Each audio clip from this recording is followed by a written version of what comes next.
Speaking of needing to punch and scratch and claw, I don't know, horrible transition. But the downfall, this is a tweet I saw, and this is from last Collision. The downfall of FTR absolutely needs to be investigated, dissected, and chronically analyzed for future civilizations. Holy fuck, that one fan was relentless. And here's FTR just cornball getting booed out of the building on their own Collision show that they can't help but get so defensive over. Here's the crowd treating them the way that, I mean, this is what AEW fans do, dude. They're fickle. But anyways, and I'm an AEW fan, but I call it out. The fickle marks all the time. I'm Phil Marks, damn it. I'm allowed to call it out. Here we go. 6 feet in the ground every single minute of every single day. You'll have to wonder, you'll have to worry. Is FTR around the corner? That guy's relentless, man. It's awesome. I love it. His fall from grace has been crazy. Because what was it, like a year ago, 2 years ago? He was the best thing smoking. Dude, and now it's just people don't give a shit. And he did it to himself. FTR did it to themselves. They wanted that buck match. They got that buck match. It wasn't shit. Put Wheeler in the Bang Bang Gang. Because it might not be today, and it might not be tomorrow, it might not be next week. 6 feet in the ground. One more time. Let's do that one more time. Every single minute of every single day, you'll have to wonder, you'll have to worry, is FTR around the corner to make your life a living hell? Because it might not be today, and it might not be tomorrow, it might not be next week. That's not a fire siren. That's wait. That's a person? Oh my god.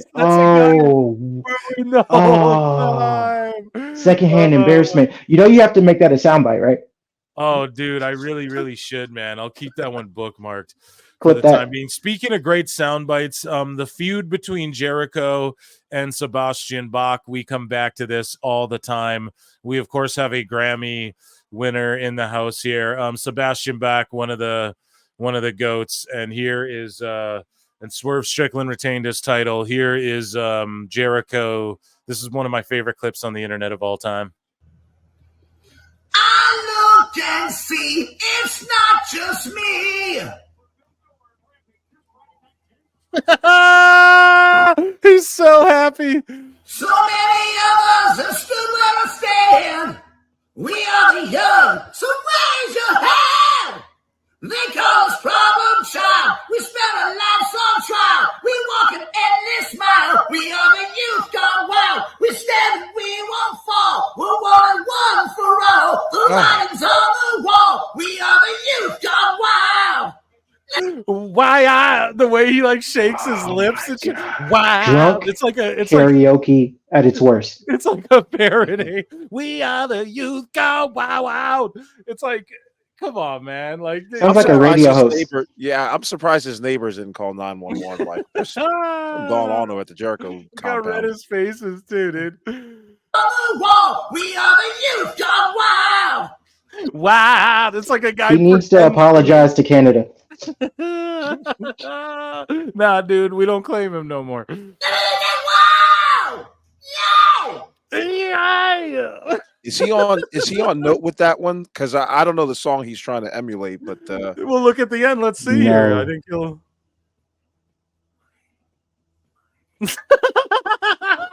The way he ends. Oh my god, that's one of the greatest all-time clips in the history of Chris Jericho lore and fandom. Here's Dana White and UFC. We were watching UFC 302 on the last live stream, and someone asked him in the post-fight press conference about WWE. And again, I tried to tell you guys, like, you know, Dana White is going to Dana White. Triple H is going to run WWE. None of that's changing. When we hear the merge, it's just like, yeah, we're going to see representation. It's the parent company. That's all. Yeah, and like we're going to see like them represent WWE people and UFC people, and like, yeah, we'll see. We'll get crossovers, but it won't be like this big, like they'll use the Apex. Like they're all the same company now. So it's just, but as far as like, oh no, we're going to get Triple H and to give Dana White some ideas how to run the UFC. Like that's not how this works. That's never going to go that way. And yeah, so and Dana hates it. Yeah, here's Dana just commenting on it. Working with WWE a little more closely over the past couple months, I mean, you've had so much success with UFC, WrestleMania. They've been on a hot streak too. Have you been able to work with them, learn from them at all, or has it been more separate? You're with UFC and less with WWE. It's very separate. I haven't worked with them at all. I do what I do, and they do what they do. They're using some of the people from my team to help them in different areas, business wise. But as far as putting on live events, I mean, WWE is very good at what they do, and we're very good at what we do. And, that's about as far as it goes with me. Working with WWE. So, yeah, I mean, it's just two completely separate entities as far as, like, how the business is going to operate and all that. AEW Neckbeards posted this, and this is from Ringside News. Love them. Apparently CM Punk did not want Excalibur to be working on Collision at all. What do you guys think about that?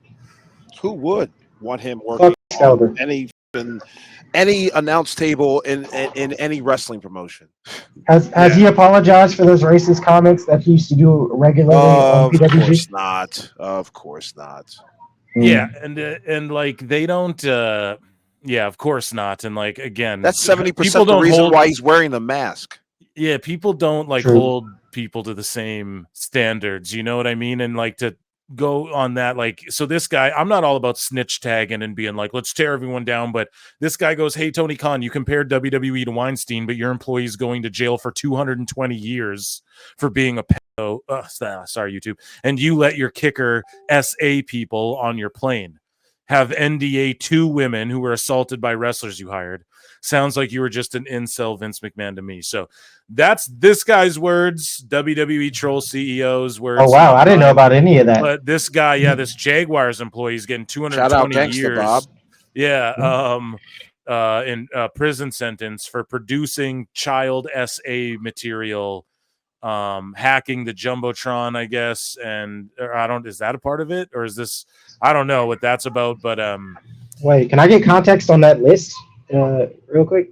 What do you mean? I might have forgotten. Okay, so like he let, so like there's allegations that like the kicker SA'd someone on a plane. You know what I mean? Like one of Tony Khan's, and then he NDA'd 2 women who were assaulted by wrestlers. So obviously referring to the Chris Jericho, Kylie Ray, and the right. So I'm not trying to dig up all this old dirt and be like, bury the. Oh, no worries. I just wanted the short version. Yeah. So and then basically he's just going like, look, dude, you want to call WWE Weinstein, but you're doing the same thing. Like this guy just got 220 years. This is your employee. So I don't know to compare. He's just being a billionaire. I know, but it's like the outrage doesn't exist both ways, like you can see it's always one group getting so outraged about things that they don't put the other way, and that just to tie it to the Excalibur thing as well, right? Like you're like, he said some wild shit and Cornette said the same shit and people want to go, oh, this guy's racist, it's abundantly clear, and then but this guy isn't. But I wouldn't want Excalibur on my Collision show either if I was Punk. I think Excalibur is one of the worst commentators Isn't ever. He cool with Cabana too? Of course, dude. They're all friends, man. They're all PWG, California, LA. How Tony Khan did not hire or throw money at Joey Styles is still beyond me.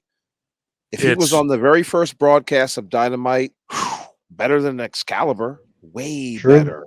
Yeah, but the Bucks made that happen. That was their buddy. No, like god damn, just a lemming Tony Khan is, man. He don't say no to nothing. Yeah, man. So NJPW owner Takaki Kadani, NJPW being called a subsidiary of AEW because of talent leaving for AEW. So he just goes, looking at the current situation, it's true that people are saying that we've become a subsidiary or a subcontractor. The weak yen is also putting us at a disadvantage, but there are some differences between our strengths and theirs. They haven't been able to create young talent from scratch, and we have.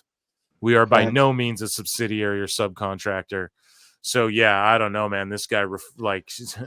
mean, they treat him like side chicks. Yeah, exactly. So he's just basically responding to that notion and being like, "No, we're not, and they don't make stars. We do.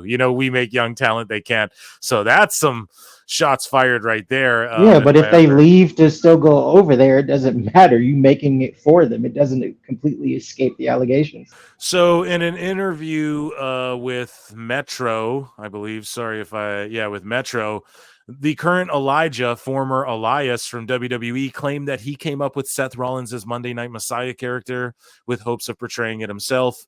And he just goes on to talk about he comes up with different characters, ways to evolve Elias. He had a real vision for the Pied Piper, the Monday Night Messiah, and they basically gave it to Seth Rollins. And he just said he got kind of upset, but at the end of the day, it's like, well, okay, that's how it goes. They gave it to a big copyright yo.